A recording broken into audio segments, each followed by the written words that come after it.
ዛሬ ትኩረታችንን የምናደርገው ጫጩቶቻችሁን በእርባታ ወቅት እንዴት በአግባቡ መመገብ እንዳለባችሁ ይሆናል። ጫጩቶቹ ጤናማና ጠንካራ ሆነው እንዲያድጉ ማድረግ ይኖርብናል። የምግብ አስተዳደር በጥራትና በብዛት ላይ ማተኮር አለበት። አንድ አሳዳጊ ጫጩቶቹ ጥሩ እድገት ሲኖራቸውና በተገቢው ጊዜ ለገበያ ሲደርሱለት ጥሩ ትርፍ ያገኛል። ለመጀመሪያዎቹ 4 ሳምንታት የጫጩት መኖ ይጠቀሙ። ከዚያ በኋላ ወደ ማሳደጊያ መኖችን መሸጋገር ይችላሉ። ሁልጊዜ የመኖውን ጥራት ይፈትሹ። ሻጋታ፣ እርጥበት ወይም ተባይ መኖር የለበትም። ከፍተኛ ጥራት ያለው መኖ መጠቀም አስፈላጊ ነው። ይህም ጫጩቶቹ ጤናማና ጠንካራ እንዲሆኑ ያደርጋል። አንዳንድ ጊዜ አሳዳጊዎች ዋጋው ረከስ ያለ መኖ በመጠቀም ገንዘብ የሚያተርፉ ይመስላቸዋል። ነገር ግን ጫጩቶቹን ለመመገብ ብዙ መኖ ስለሚያስፈልጋቸው ለመኖ ብዙ ገንዘብ ያጠፋሉ። ምግቡ ከፍተኛ ጥራት ያለው መሆኑን ለማረጋገጥ የተመረተበትን ቀን፣ ጊዜው የሚያበቃበትን ቀን፣ የባች ቁጥርና ይዘቱን ከመኖ ከረጢት ላይ መመልከት ይኖርቦታል። አስቀድሞ የመመገቢያና መጠጫ እቃዎችን በተገቢው ርቀት ማስቀመጥና ማሰራጨት መጨናነቅ እንዳይፈጠር ያግዛል። ይህም ሁሉም ጫጩቶች ምግብና ውሃ በቀላሉ እንዲያገኙ ይረዳል። ለ50 ጫጩቶች አንድ መመገቢያና አንድ መጠጫ መጠቀም ይኖርቦታል። ያሉት የመመገቢያና መጠጫዎች ብዛት በምስሉ ላይ ከሚታየው ያነሰ ከሆነ ተጨማሪ ያስፈልጎታል። መመገቢያዎቹን 1/3 ብቻ በሚሆን መጠን ይሙሉ።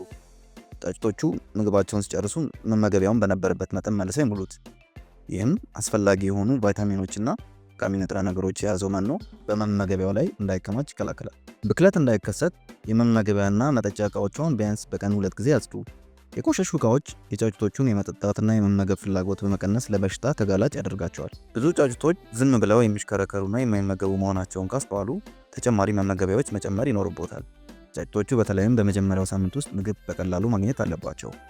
መኖ ለጫጩቶቹ ይበልጥ ተደራሽ ለማድረግ ቀላሉ መንገድ ጋዜጣ ጉዝጓዝ ላይ በማንጠፍ የተወሰነ መጠን ያለው መኖ በማስቀመጥ ነው። በጋዜጣው ላይ ብዙ መኖ ማስቀመጥ የለባችሁም። ብዙ መኖ የሚቀመጥ ከሆነ ተደፍቶ ለብክነት ይዳረጋል። በመጀመሪያዎቹ 2 ሳምንታት ውስጥ ጫጩቶቹ የሚመገቡትን መኖ መገደብ የለቦትም። መኖ ተደራሽ ሲሆን የተሻለ እድገትና ተመሳሳይ መጠን ይኖራቸዋል። ይህም የመሸጫ ጊዜያቸው ሲደርስ የተሻለ ትርፍ እንድታገኙ ይረዳል።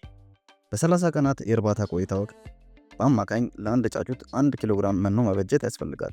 ጫጩቶቻችሁ ተመሳሳይ የሆነ እድገት እንዲኖራቸው ባላቸው የእድገት መጠን መሰረት ትልቅ፣ መካከለኛና ትንሽ አድርጎ መመደብ ያስፈልጋል።